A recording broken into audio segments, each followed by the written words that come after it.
Good afternoon, ladies and gentlemen, and welcome to the 9th episode of So Tell Me with Phil Bhojwanay. My guest today is Mike Fine. Mike is a comedian with a wide array of talents, but to me, what stands out in particular is his writing for the Friars roasts. In addition to writing for the Friars, Mike is a regular on the stand-up circuit all across America, and trust me, he is a great comedian. He's very, very funny. Welcome to the show, Mike. How are you? Oh, it's a pleasure. Thank you so much for having me on and for all those kind words. It really means a lot to me, and you guys do wonderful, wonderful work. And this is the favorite show I love to watch. And let me see what else you put in the email for me to say. And okay, that's about Big it. on the roasting right off the bat. That's what I love about this guy, and that's why I was so glad to have him on, because it's gonna be one roasted to another, and Oh, that's my gonna be pleasure. fun. Yeah, thank you. So you tell me something. I know you do a number of comedy gigs. Like I said, none stand out to me more than that of the roast comedian, because for me, look, guy for me right there on top of the list, unbeatable, is Don Rickles. Okay. Um, we talk about the roast today. We used to have the Dean Martin roast and the roast today. Compare both for me. What are the changes that you see? I mean, clearly there are big changes, obviously, with the way that they're being done. They're not as classy as they used to be, and you come across this category of being a clean comedian, right? So you'd know where I'm going with this and how things Yes. have become. Yes.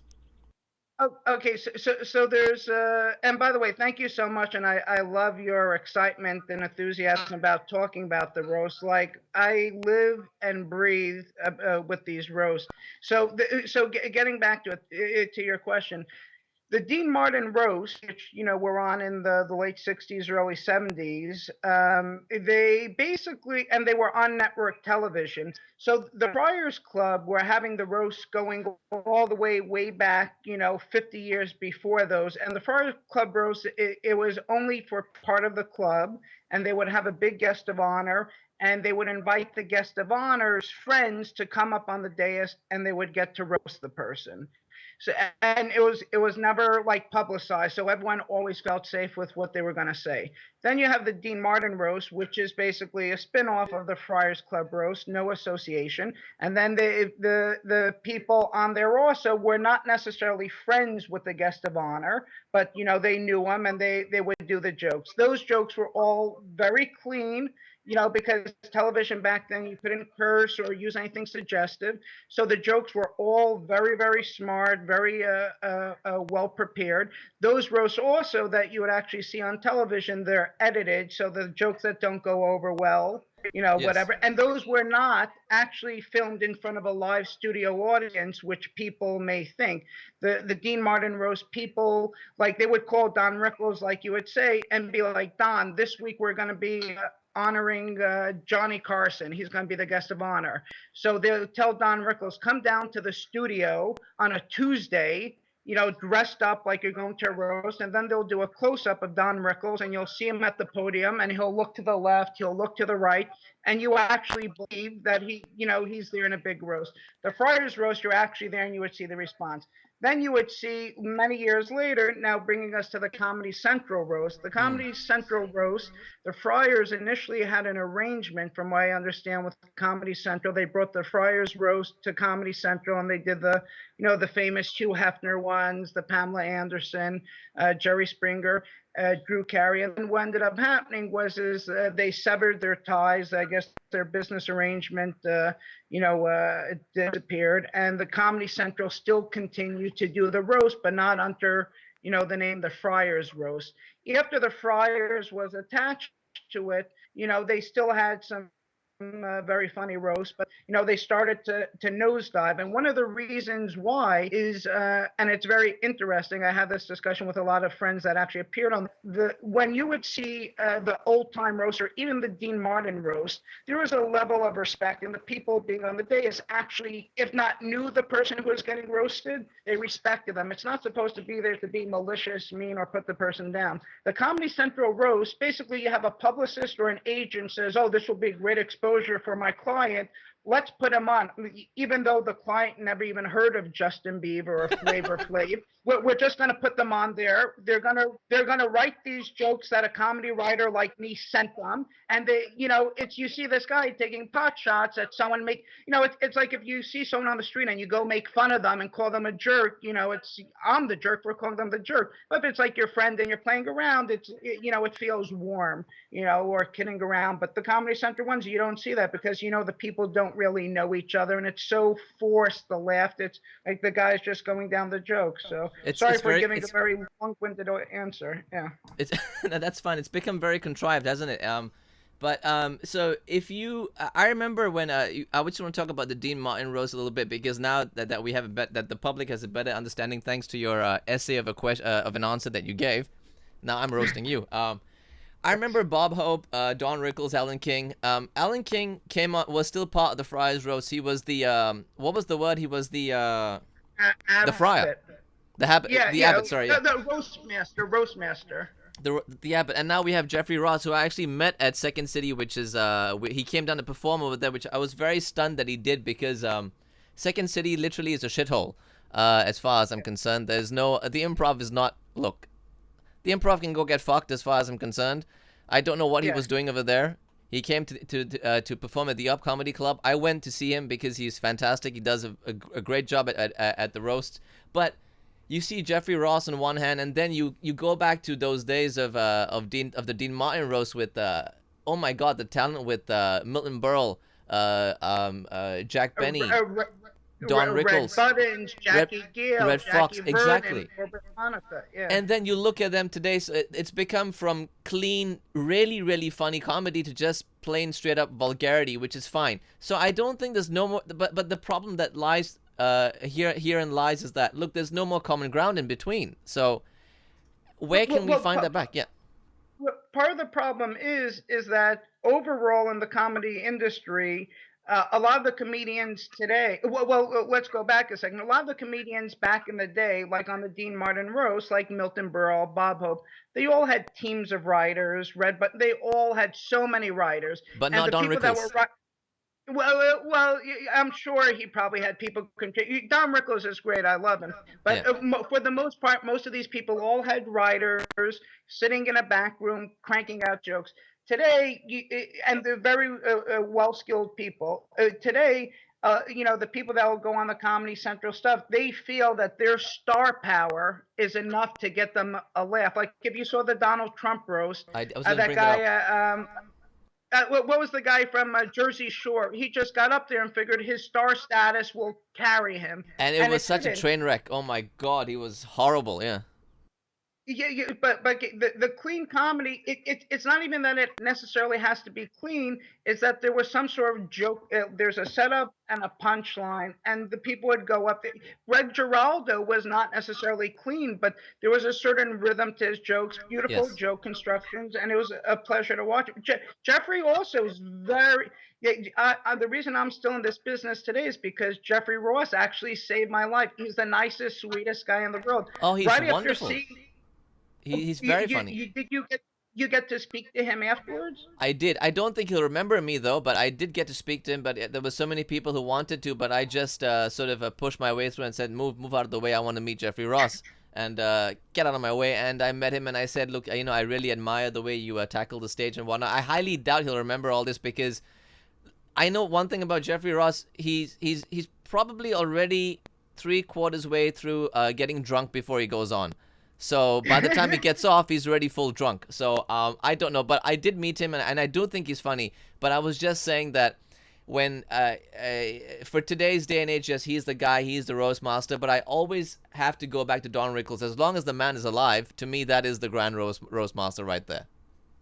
Yeah, Don Rickles was great, but believe it or not, on those old Dean Martin roasts, the single greatest performance I thought was Peter Falk coming out as Columbo on the Frank Sinatra roast, I saw and that then one. you have Corbett Monica who came on during the Zsa Zsa Gabor roast, absolutely wonderful.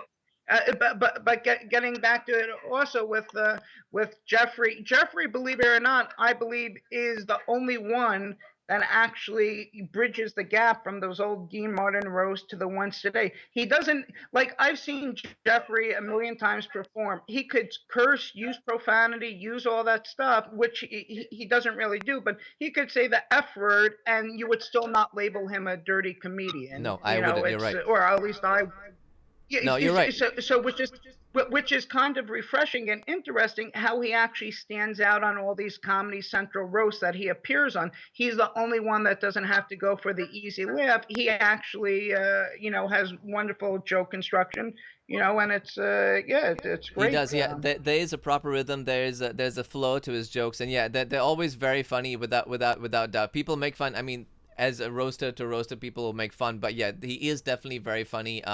And I think for the new age, he is the guy, and that's why he always goes on last before to close the show, Yeah. and he does a great job at it. I mean, I love the job. Loved all the jobs he's done on all the roasts. Greg Giraldo, sad to say, roast in peace, as they say. He's been gone for a while. But yeah, I love the roast. I can't wait for more and more to come out. With the Donald Trump one, I thought that was great. I thought Snoop was fantastic on that, even though he isn't a comedian. Um, Lisa Lampanelli, all of them, fantastic.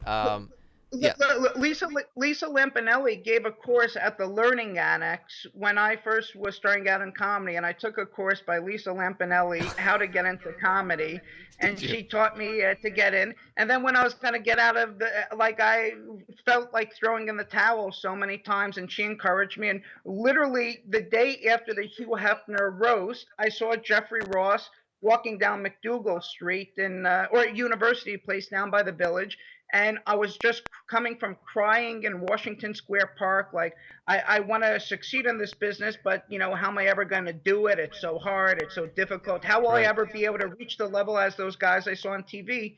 And it's like I'm ready to throw in the towel, and I'm walking down University Place, and Jeffrey Ross has a bagel in his mouth with a cup of coffee, about to get into a cab.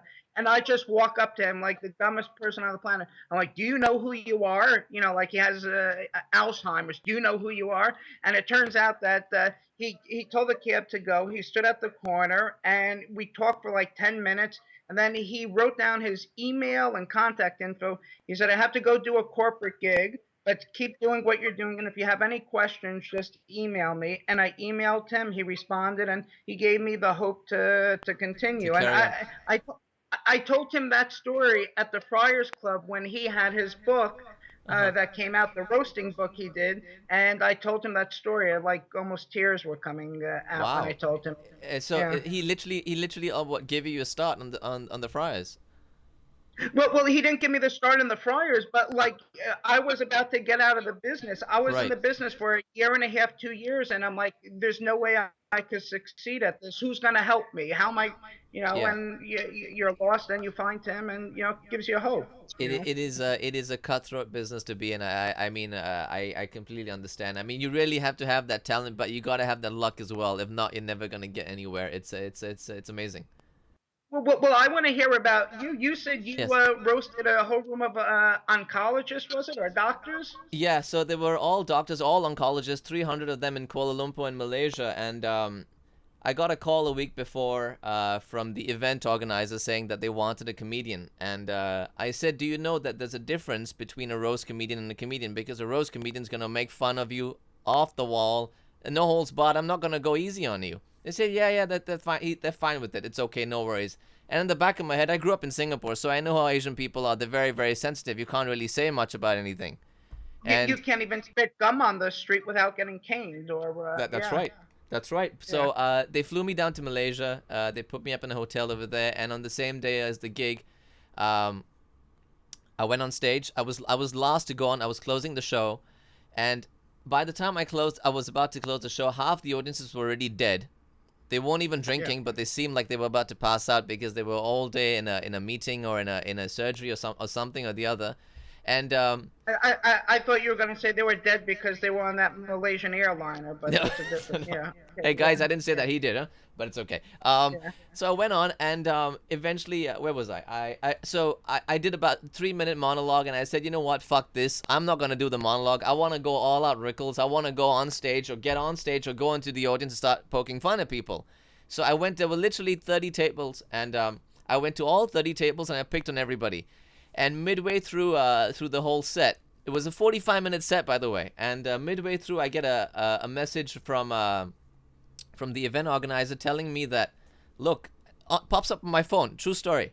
You're being a bit too abusive over here. So I looked at the message and I was in two minds of what to do. So I said, "What do you mean to do? Close off the show or keep going?" Because I'm about to just take this right now and put it up on the projection screen and say, "Look, this is what your event organizer said. If you guys don't like my show, you can take it and take your gloves, surgical masks, and do whatever you want with that because I'm leaving." And I close off the show. Very, very upset. The event organizer comes to me the next day. He shows me this list of messages that the one of the doctors who organized the event with him had sent him, saying that, "See, there are 30 messages over here saying that you were too insulting." I said, "Listen, these are doctors. They should know when they ask or specify, rather, for a roast comedian, you're gonna get insulted. If you can't take that, go get Jimmy Fallon to come on and play ping pong or swim on the stage for you, because I don't do that." And it was at that point I realized, look, if I want to make it in this industry, I'm gonna have to have my own show. And somehow things just picked up with this podcast over here. I had Kreskin come on the second episode, as you know. I think did we speak I about love that? the question. Yeah, Yes. we spoke briefly about Kreskin, and he came on, and we also spoke about the roast. And we're all on the same page. I mean, people today are just too sensitive. You can't say anything anymore. And that was exactly why I said, if I have a voice, if I want to say something, right here, right now, this is the show to do it on. So this show's gonna skyrocket. I think it is. It's the best show, like you said, in America. Well, it's not going to skyrocket with me as a guest. I guarantee you that.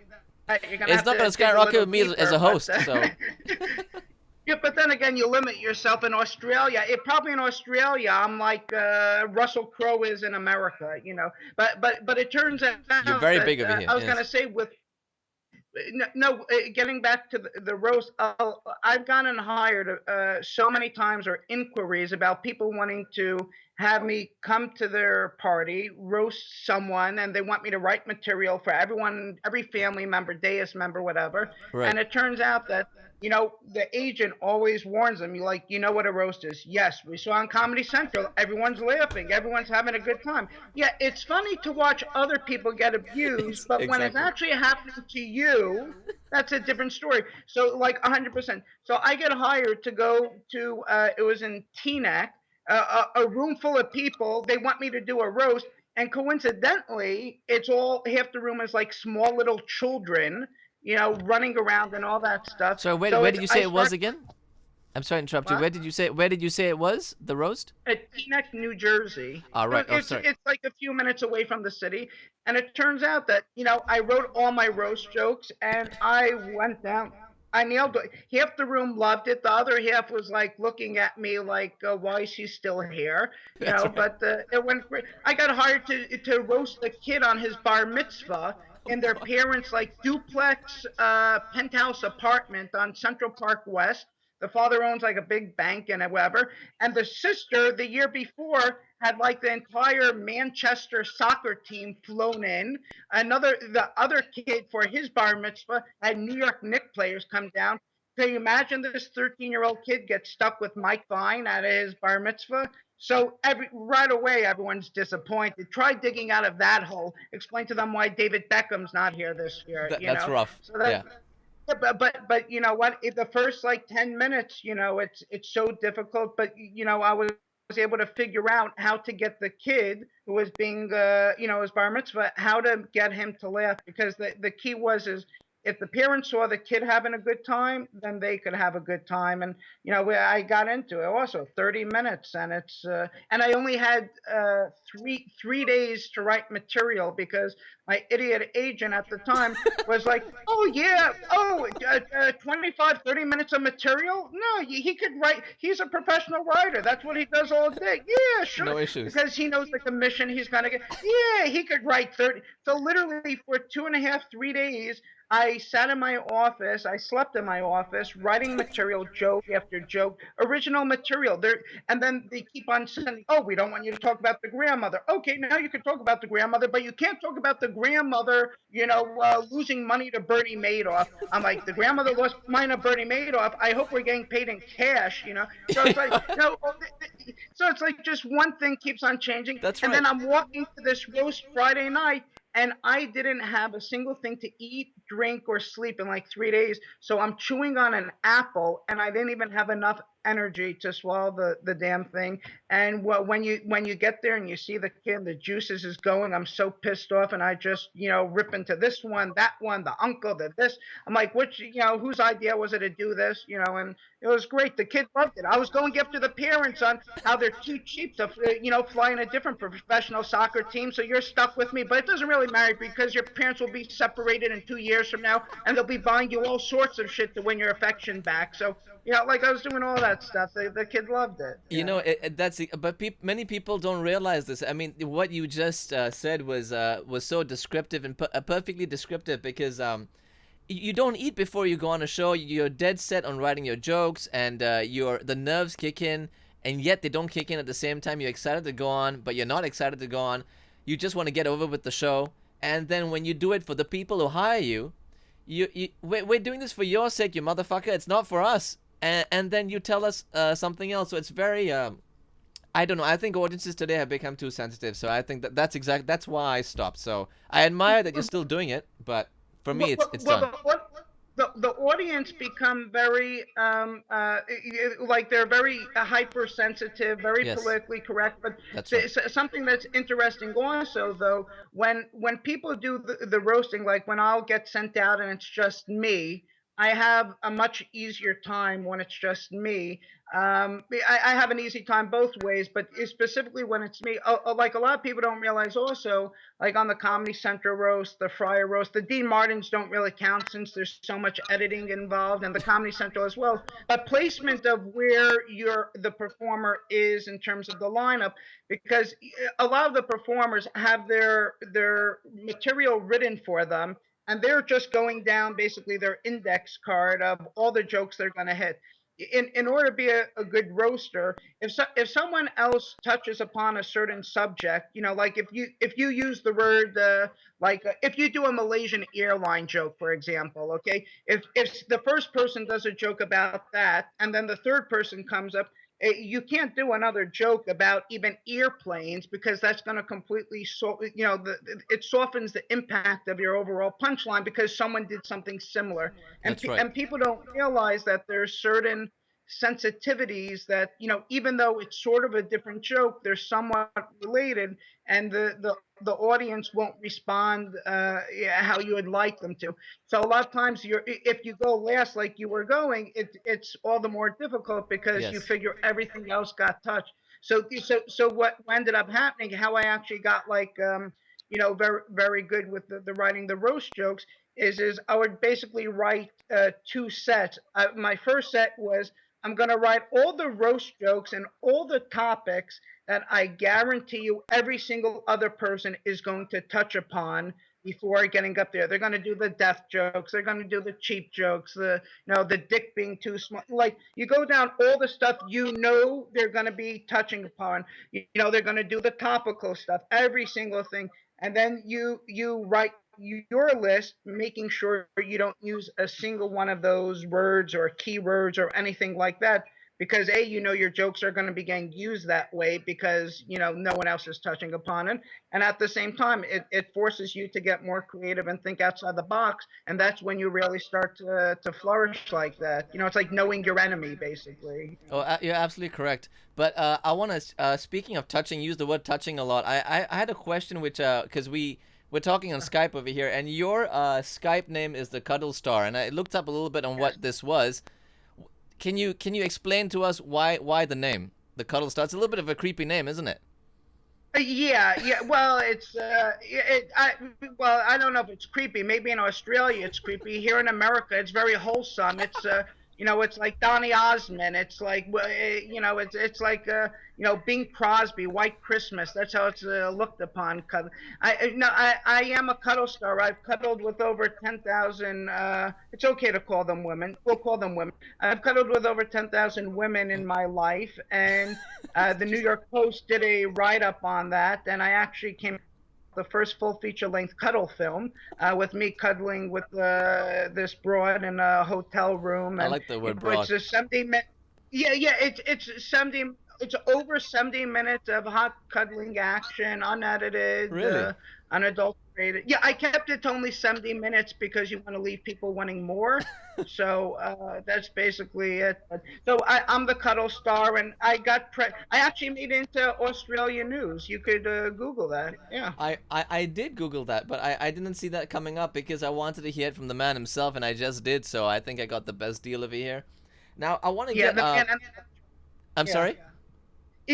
I'm more of a legend. Do they have cuddling down in Australia, Of or is course it they do. like Yeah, straight we out? over here they don't speak English. In fact, right now we're talking in Australian, which is so we don't know what cuddling is. We don't know what any word is. We don't know what Jewish people are. We don't know what Well, Yiddish is. well, I was gonna say you look a little dark for Aborigines also, and that's That's right. yeah, that's You mean I look a little fair for them, actually? Fairer. uh, But now since we're getting a little bit eccentric over here, let's get down to the crux of my show, which is it's sure. based on my mood for the day, stupid eccentric questions about society. I want to ask you something. I've always found, and I think you might agree with this. Indian people and Jewish people are very very similar, and I think we had how was it growing up in your household that pushed you? I don't know what this pushed you, but what made you want to go into this line of work? Because all comedians have had some sort of shit life to want to do this, me included. So Well, yeah. Well, thanks automatically for assuming and classifying me into a stereotype. That's that's part of my no, job. no. Okay. Well. First of all, the reason I got into comedy is because God's honest truth, I hate my parents with a passion. I just, I figured that my older sister became a lawyer, and I need to do something to get back at them. And Let me get my notes and whether key it's in something we have in common right now. Hang on. Yeah, go on. No, I got into it because when I was very young, I was very drawn to watching the old comedies that my parents would watch. The Honeymooners, I Love Lucy, Benny Hill, and Yes. I always loved it. And I was a horrible student. I couldn't, Same here. do anything except make the teachers laugh, and the teachers would give me good grades by making them laugh. So I got rewarded for, just making jokes, and I figured, you know what, I could probably get a blowjob one day by cracking a girl up. So I'm like, You sure? this is kind of good. You Yeah. sure? You sure all you did was make them laugh and nothing else went on with the teachers? Well, a little chloroform never hurt anybody, but it's or no, but no, I went to get into it because I enjoy making people laugh, and my parents went through a divorce, and but I was horrible in school. There was nothing I was really good at Right. except making people laugh, and So I like me, excelled. you were just a class clown, and that was what put you in that clown chair that you have right there behind your books of Essentially, it's yeah. if you're not laughing, you're crying. So that's That's well, and if you're and laughing, you are crying if you're actually that funny. So that's why I always speculated that like what would make a great movie like Shawshank Redemption 2, and I go into prison, but since I'm horrible at computers, and obviously you and Alex are no much better either, but it turns out I go into prison, and instead of having accounting skills, I have like joke writing skills. right. So like I would write jokes for the prison guards in exchange for not getting ass raped in the showers. That's how I survive. And then like I break out. It's like yeah, the warden. I'm writing a joke for the warden one night, and yeah. So What it'll would be make a the great movie. it would, but that would be the parody version, wouldn't it? What would the wardens want a joke for? They want money. That's it's all corruption. What they gonna do with a joke? Yeah, well, maybe like a good joke, like I don't know, he has to go before a hearing, or he's like, so he's trying to solicit a bribe with someone. So to lighten the mood before he gets his hand out. It's like, oh, did you hear the one about the nun and the priest? Oh, okay, yeah. And then, oh, by the way, you have that grease money for me? Fair Yeah. enough. You know, while we're still actually, this leads me to my next question. While we're talking about comedy like this, which is fantastic. Recently, I think was it last year? They had again. I don't know. I keep bringing up Don Rickles because he's such a hero of mine. Jerry Seinfeld opened the show for the what was that at the Apollo? A tribute to Don Rickles. Did you see that at the Apollo where he had Oh, Scorsese, no, De no, Niro? no. I Yeah, heard about it. I had friends that went there, but it how was was it? great. Did he get gonged, or he like the?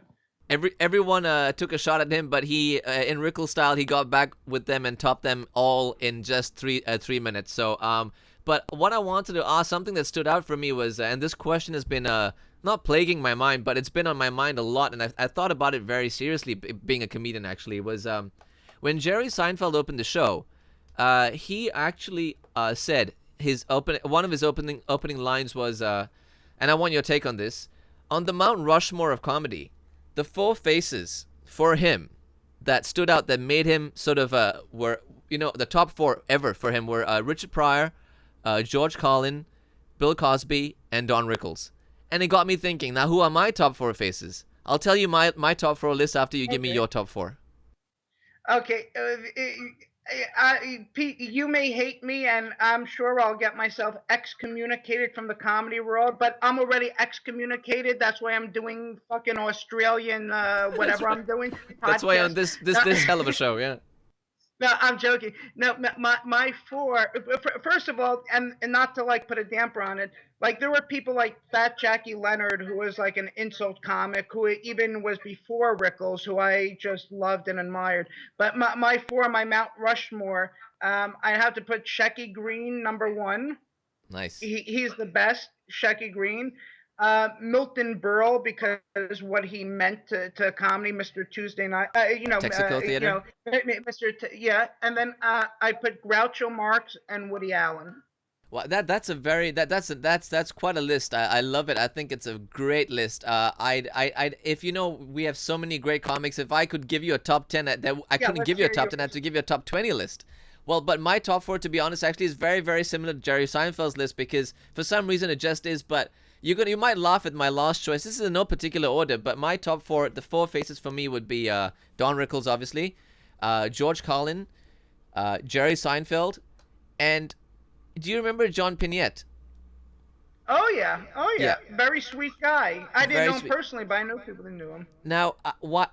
Now you must be wondering why, of all people, I put that guy on the list. Now, today, I don't know whether you've noticed this, but a lot of young comedians, younger than us, they try and do food humor, and they just bomb. They fail miserably at it. Now, you try going and do what John Pinette did for 45 minutes about food. It was from beginning to end, funny as fuck. If you see his sets, he died obviously of I Yeah. don't know what, but he was a great comedian. Do you remember watching his sets? I thought he was Yes. fantastic. Yeah. So it's actually interesting, and believe it or not, I'm not surprised that you said that. Brilliant comedian, Yes. and there are other people like the Mitch Hedbergs, the brilliant Stephen Wright deserves to be. You have to put the four, but yeah, he was great. One of the interesting things you were saying about he would do 45 minute or all those years of doing the food jokes. You could have two comedians doing jokes about food. Yes. One guy will be absolutely hysterical, and they could be the exact same joke verbatim, word for word. There was something endearing that resonated with you, and his character just made the jokes. You could say the exact same joke and it fall completely flat. The person delivering it is what makes the joke, and people don't realize that the delivery, the person, all those other intangibles The are comic really timing. what makes the joke and the person shine. Absolutely. Yeah, it's all about the delivery with the comic timing, and a lot of comedians don't have that today. But I Remember loved. Sam Kinison? I remember Sam Kinison. Yes. Do you Not like a him? fan? I'm Oh, okay. loved him. You loved him? Well, we'll have to get into that one another time because we can talk all day about comedians. But I want to on your one more thing I want to bring up, since I love the fact that we're talking old school comedy, and we respect that, because historically there is a we come from that, so a lot of comedians today don't realize that, they don't know what's going on. I'm gonna diss Jimmy Fallon on my show like I always do, and this is the ninth episode, so I'm gonna diss him for the ninth time. But I Oh, think he's wow. probably the worst late night host in history, because I think he should be hosting Jeopardy instead. He's playing games all the time. Yeah, but let's be. You're taking a whack at Jimmy Fallon and Alex Trebek. Don't you have a soul? Are you No, serious? I Oh don't. my God! I'm as dark as fuck, and so is my soul. So deal with it. Don't you have a conscience? Well, honestly, I haven't watched I don't watch television, believe it or You not. I don't. don't watch what. No, no. When you're working in comedy all day long, the last Yes. thing you want to Is do watch is watch comedy, yeah, Jim. but to Jimmy Fallon, I honestly I don't know the show. He from I have mutual friends. We have mutual friends, and he's very talented. I just know from Saturday Night Live, he Yep. has a lot of talent. In terms of doing late night television, you could take a collection of some of the greatest people. Chevy Chase, who's like one of my idols, his show lasted 2 seconds on there, Right. and yeah, so it's a very hard thing to do. It has a lot to do with how you're marketed, promoted, who's watching, and But you watch the Tonight Show with Jimmy I Fallon, don't. or? You know what? Ever since David Letterman left, I haven't seen late night in a long, long time, because he was my favorite host of all time. Still is, always will Letterman? be. David Letterman. Did you ever watch any of the old Steve Allen or Ernie Yes. Kovacs? Jack Parr. I Oh, watched Jack Parr, Joey Bishop, Steve Allen, Johnny Carson. You name him. I used to watch him. As obviously on YouTube, you don't get them on TV anymore, or ever. yeah. So we never had it back then. But to me, that's what comedy is. I mean, I don't want to see a host playing.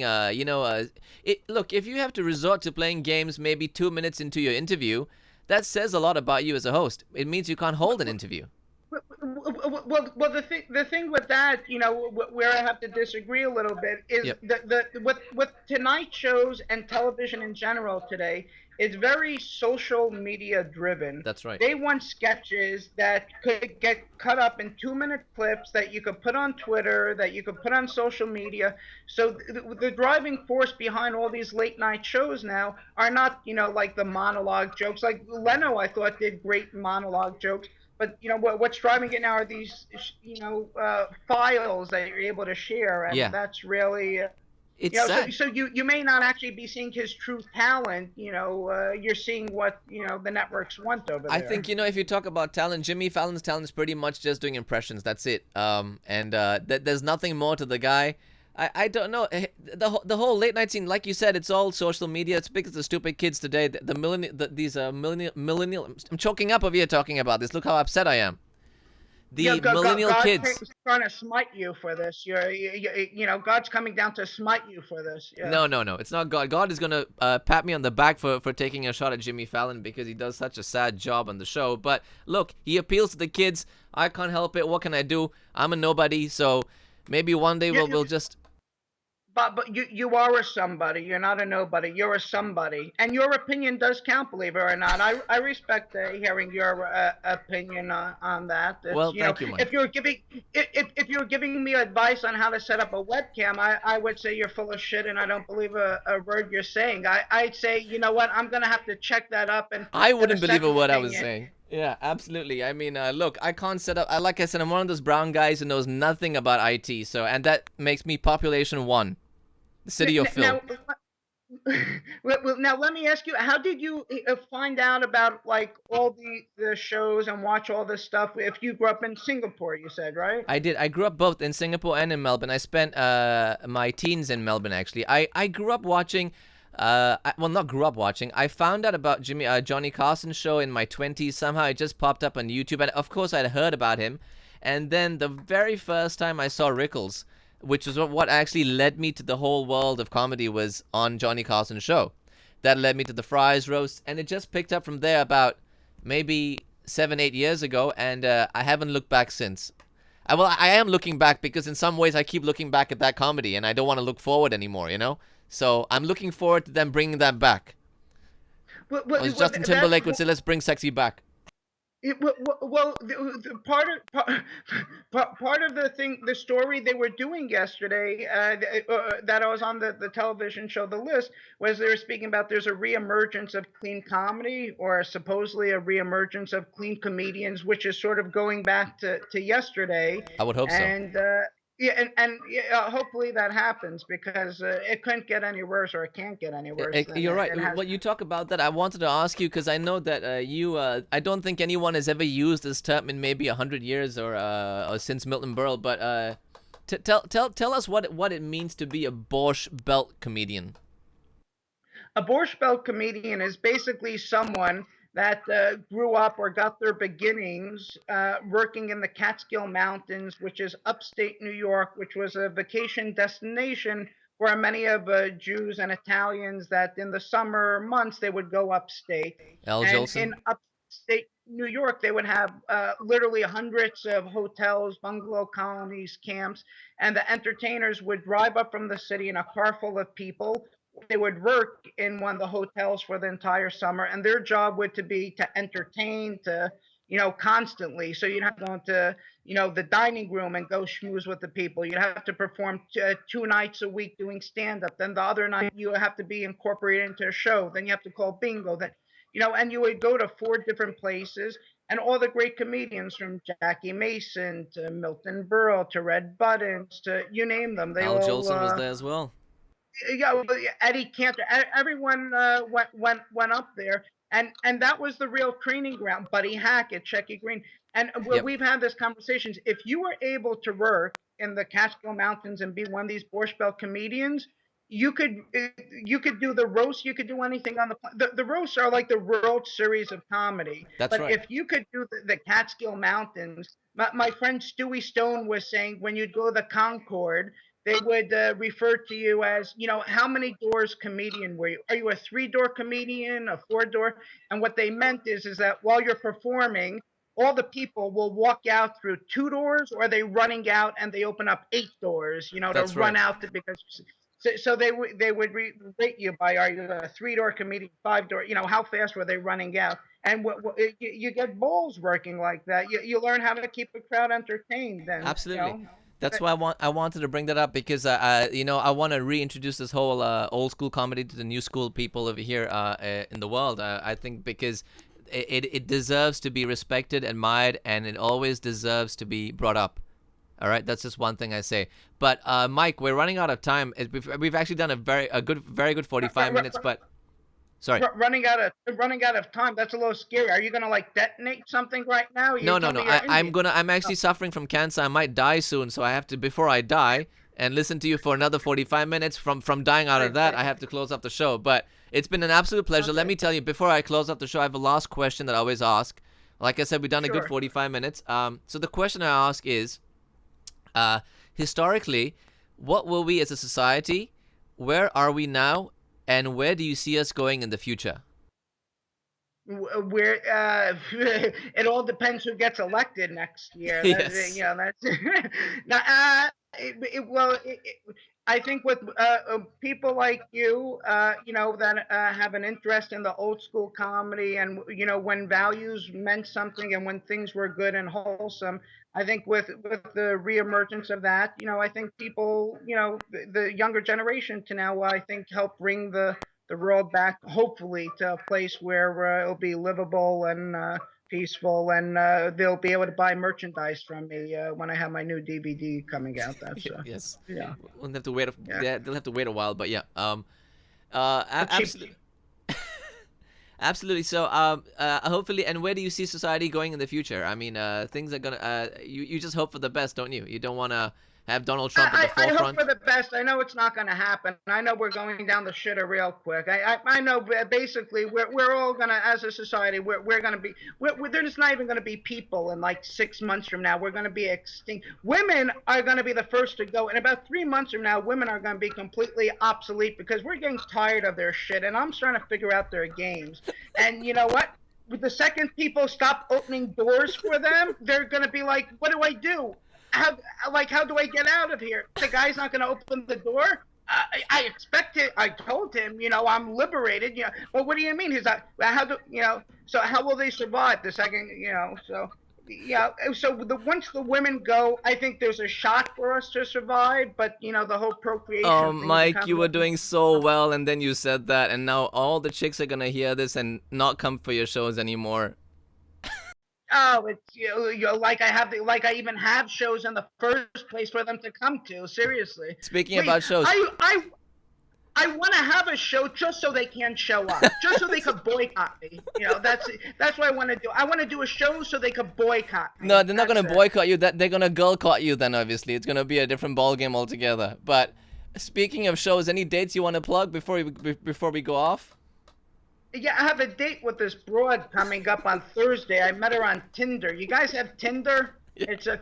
You think you guys could spot me a $50 down in Australia? You could probably buy like a whole farm or an estate. No. Here, all it gets you is like a glass of rosé and maybe some peanuts. Well, you're That's lucky you even get that because for $50 in Australia, it's so fucking expensive over here. You're very very lucky if you get a pair of socks. Okay, I'll be honest with you. Where in Tops Australia are you guys? in Melbourne, Melbourne. How far away is that from Sydney? but it's about an hour, isn't it? Yeah, it's an hour's flight. How's the comedy scene down there? Good. It's pretty okay. It's not bad. It's not exactly. It's very niche market. It caters to Australia, obviously, but there's some great Australian comedians working overseas right now. In fact, I got one coming on the show next week. His name is Bruno Lucia. Check him out on YouTube. He's very very funny. Tim Ferguson's great as well, and you got a bunch of other people out there. But look, like I said, I mean, if you want to talk comedians for me, it's gonna have to go old school, all the way back to the guys who are about to Okay. die. So I or love it. dead. I got you. If you Yeah. ever come back to the States or make it over here, I'd love to have you as a guest at the Friars Club and give you a tour. Oh So, my God, I would love that so much. Thank you. I'm actually coming to New York in April. I will definitely be in touch. I'll drop you a phone call. 100%, please do. Okay. Thank you so much for having me on, and God bless everyone for listening. Thank you for coming on. I much appreciated, my friend. And let's be in touch. Thank you so much. Be well. Have a All right. good night. Cheers, buddy. Thanks. Bye-bye. Bye. All right. Peace out, society. Or try to be that way at least. Cheers.